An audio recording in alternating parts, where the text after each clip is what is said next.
धन धन सतगुरु तेरा ही आसरा। प्यारे सतगुरु जी की प्यारी साध संगत जी, आप सभी का हार्दिक स्वागत है हमारे YouTube चैनल अनमोल वचन में। तो प्यारे सतगुरु जी की प्यारी साध संगत जी, आज आप सभी के लिए बहुत ही ज़बरदस्त रूहानी वचन लेकर आए हैं। तो सभी साध संगत से हाथ जोड़कर विनती है कि आप सभी ने ये रूहानियत से भरी हुई वीडियो पूरी ज़रूर सुननी है जी, क्योंकि अगर आप ये वीडियो पूरी सुनेंगे तभी आपको रूहानियत के जो वचन किए होते हैं उनका पता चलता है। और साथ साथ सुमरन करनी है जी। ये हमारे जो डेरा सच्चा सौदा का ग्रंथ है पूर्ण मुर्शिद का दर, उसमें साक्षात ये चमत्कार छपाया गया है। ये जो हमारा पूर्ण मुर्शिद का दर रूहानी ग्रंथ है डेरा सच्चा सौदा का, उसमें ये जो हम आज आपको वचन सुनाने जा रहे हैं वो लिखे हुए हैं जी। आप भी उस ग्रंथ को लेकर इन वचनों को पढ़ सकते हैं। तो प्यारे सतगुरु जी की प्यारी साध संगत जी, आप सभी से हाथ जोड़कर विनती है कि आपने इस वीडियो को पूरा देखना है जी, और साथ साथ सुमरन करना है जी। धन धन सतगुरु तेरा ही आसरा।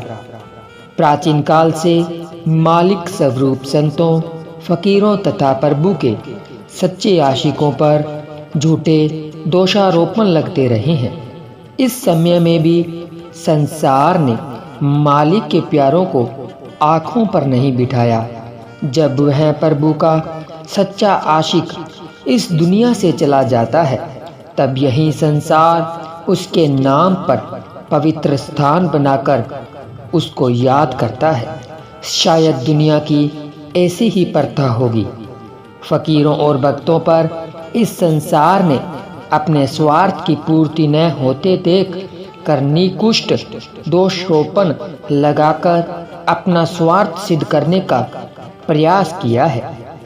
चाहे इन सब झूठे आरोपों का उन पर कोई प्रभाव नहीं पड़ा, परंतु यह वास्तविकता है कि असत्य दोष लगाने वालों की पीढ़ियां आज तक भी संसार में घृणा की दृष्टि से देखी जाती है। कुछ लोग ऐसे भी थे कि उस समय की वास्तविकता से भली भांति परिचित थे, पर समय की हुकूमत और ताकत के डर से उन्होंने कुछ न बोलने में ही अपनी भलाई समझी। उस समय दुनिया ने उन सच्चे भक्तों का साथ नहीं दिया था, पर जिसको सच्चे मुर्शिदे कामिल का सहारा हो उसको दुनिया की कोई भी परवाह नहीं होती। आओ इस संबंध में इतिहास पर दृष्टि डालें। प्राचीन समय में पूर्ण नाम का भगत हुआ करता था। वह वास्तव में सच्चा भगत था। उस पर निकृष्ट दोषारोपण लगा। एक शक्तिशाली राजा सलवान था, किंतु निसंतान था। उसकी रानी का नाम इच्छरा था। वह बहुत मधुर भाषी, विनम्र एवं शांत स्वभाव की अबला थी। बहुत समय के पश्चात भी जब राजा के घर संतान हुई तो उसने दूसरा विवाह कर लिया। उसकी दूसरी पत्नी का नाम लूना था। वह अत्यंत ईर्ष्यालु वह कठोर स्वभाव की स्वामिनी थी। उसने आते ही रानी इच्छरा को महल से निकलवाने के लिए हट किया और राजा को कहने लगी, या तो मैं रहूंगी या वह। राजा को अब चिंता सताने लगी। उसने एक उपाय सूझा। उसने अपने महल से कुछ दूरी पर दूसरा महल बनवा दिया। उसमें रानी इच्छरा रहने लगी। कई वर्ष बीत गए। छोटी रानी के भी संतान न हुई, पर प्रभु की अनुकंपा से पहली रानी इच्छरा के घर पुत्र रतन की प्राप्ति हुई। उस सुंदर बालक का नाम पूर्ण रखा गया। बालक अति सुंदर, सबको अपनी ओर आकर्षित करने वाला था। ऐसा प्रतीत होता था कि मानो कोई असाधारण तेजस्वी बालक हो, जिसने पूर्व जन्म में अत्यंत भक्ति की हो। उसके मुख पर एक प्रकार का विशेष आकर्षण था, मानो वह कोई ओजस्वी हो। जैसे कहा भी है, होनहार बिरवान के होत चिकने पात। वह जब अपनी माता को मालिक का नाम जपते देखता तो बहुत प्रसन्न होता और उसे देखकर आनंद आता। अंत वह भी उसी मार्ग पर चल पड़ा। उसे भी आंतरिक आनंद की अनुभूति होने लगी। ऐसा होना स्वाभाविक भी है। पूरण ने जब किशोरावस्था में प्रवेश किया तो अपने मित्रों के साथ खेलने लगा और मधुर बातें अपनी जननी को सुनाकर मुग्ध करने लगा। लूना को जब इस विषय में मालूम हुआ तो वह ईर्ष्या रूपी अग्नि में जल उठी। एक दिन अपने अंतरंग मित्रों के साथ पूरण खेल रहा था। उसकी गेंद अकस्मात लूना के महल में जा गिरी। वह गेंद लेने के लिए महल के अंदर चला गया।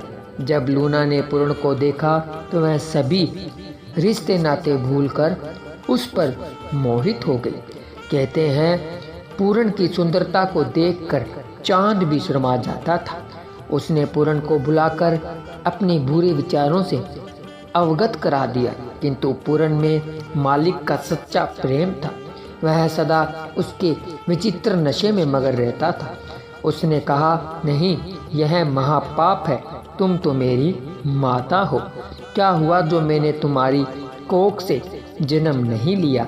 मैंने तो आपका माता का दर्जा दिया हुआ है और मैं आपको अपनी माता के सम्मान करता हूँ। यह कहकर पूर्ण वहाँ से चला गया, किंतु बुरे विचारों से ग्रसित लूना पर ऐसे दिव्य विचारों का तनिक भी प्रभाव न हुआ। वह क्रोध दिग्नि में जल उठी। उसने राजा को तथा परिवार के अन्य सदस्यों को यह बात रो रो कर सुनाई कि पूर्ण मेरे महल में आया था। उसने मुझे बुरी दृष्टि से देखा और अपने बुरे विचार मुझे स्पष्ट रूप से बता दिए, किंतु मुझे स्वीकार नहीं था। लूना यह बात सभी को रो रो कर बता रही थी और पूर्ण पर झूठा दोष लगा रही थी। उसके नाटकीय अभिनय ने सबकी आंखों पर पट्टी बांध दी। इस पर राजा क्रोधित हो उठा।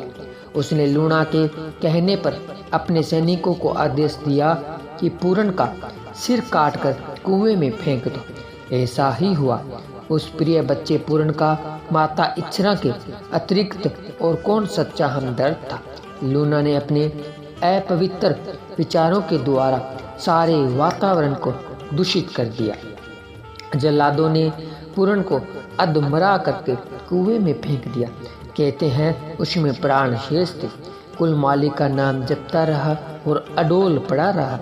अब कोई अधिक चतुर यह कहे कि मनुष्य भोजन के बिना एक दिन भी नहीं रह सकता, उसने 12 वर्ष कैसे काटे होंगे? जी हाँ, प्रश्न तो आपका उचित है, किंतु यह बिल्कुल सच है। जिसने मालिक के नाम का सहारा ले लिया हो उसे 12 वर्ष तो क्या, सारा जीवन भी भोजन की ओर देखने की आवश्यकता नहीं। यह बहुत उच्च स्तर की बात है। मैंने इसके विषय में कुछ विशेष अनुभव नहीं किया। अंत इस विषय में मुझे कुछ और कहने का अधिकार भी नहीं है, किंतु अपने सच्चे दातार पीरो मुर्शिदे के वचन मैंने इस संबंध में समय सुने हैं, जो कि 100% सत्य है। संत वचन पलटे नहीं, पलट जाए ब्रह्मांड। यह वास्तविकता है। प्रयोग अर्थात अभ्यास कोई भी कर सकता है। फिर उसी विषय पर आते हैं कि पूर्ण 12 वर्ष कुएं में प्रभु की बंदगी करता रहा। एक दिन वहां से एक फकीर गोरखनाथ का गुजरना हुआ। उसने कुएं के पास जाकर सुना कि किसी की आवाज़ आ रही है कि मुझे बाहर निकालो। गोरखनाथ ने पूछा कि तुम कौन हो भाई? कुएं से आवाज़ आई, मैं पूर्ण हूँ। गोरखनाथ ने कहा, यदि तू पूर्ण तो मैं सूत का कच्चा धागा लटकाता हूँ, इसके सहारे बाहर आ जा। गोरखनाथ ने कुएं में कच्चा धागा लटका दिया। परमात्मा वाहिगुरु ने अपने बच्चे की लाज रखी। उस कच्चे धागे में लोहे की सुदृढ़ जंजीर जैसी शक्ति आ गई। जिसको पकड़कर पूरन बाहर आ गया। उसी दिन से उसे पूरन भगत के नाम से पुकारा जाने लगा। बाद में वह एक उच्च कोटि का फकीर बना। कहानी अभी आगे भी है, जिसमें बुराई को मुंह की खानी पड़ी, अर्थात सत्य की असत्य पर विजय हुई। हमारे विचारों का संबंध इस कथा से यहाँ तक ही है। अंत इसे यहाँ विराम देते हैं, क्योंकि हमारा अभिप्राय बुराई करने वालों के गीतों को सुनाना नहीं, अपितु इस कहानी को लिखने का तात्पर्य यह है कि संतों या भक्तों पर निकृष्ट से निकृष्ट दोष लगाए गए, किंतु प्रभु ने उनके आंचल पर किसी प्रकार का दाग लगने नहीं दिया। अर्थात सच्चे परवरदिगार ने उनकी लाज रखी, चाहे दुनिया एक और हो गई। सोचिए, जब बुराई अच्छाई से चिढ़ती है, सबकी आंखों पर पट्टी बांध देती है, पर जिन्होंने सत्य का मार्ग अपनाया वे अपने पवित्र आचरण पर सुदृढ़ रहे।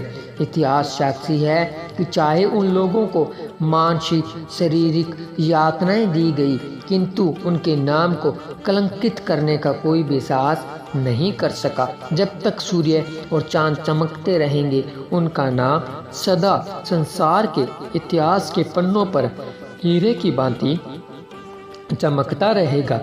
बुराई ने प्रत्येक युग में फकीरों पर अपना पूरा एडी चोटी का जोर लगाया।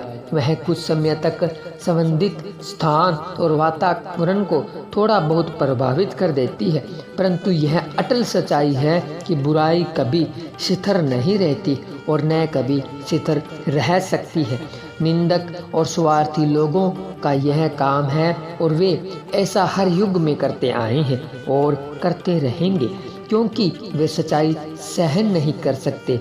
सच्चाई उनके पचती नहीं है और सच्चाई को सुनकर वे बौखला जाते हैं। उनकी दाल तो गलती नहीं जो अपनी बुरी योजनाओं को सफल बना ले और सच्चाई को सदा के लिए मिटा दे।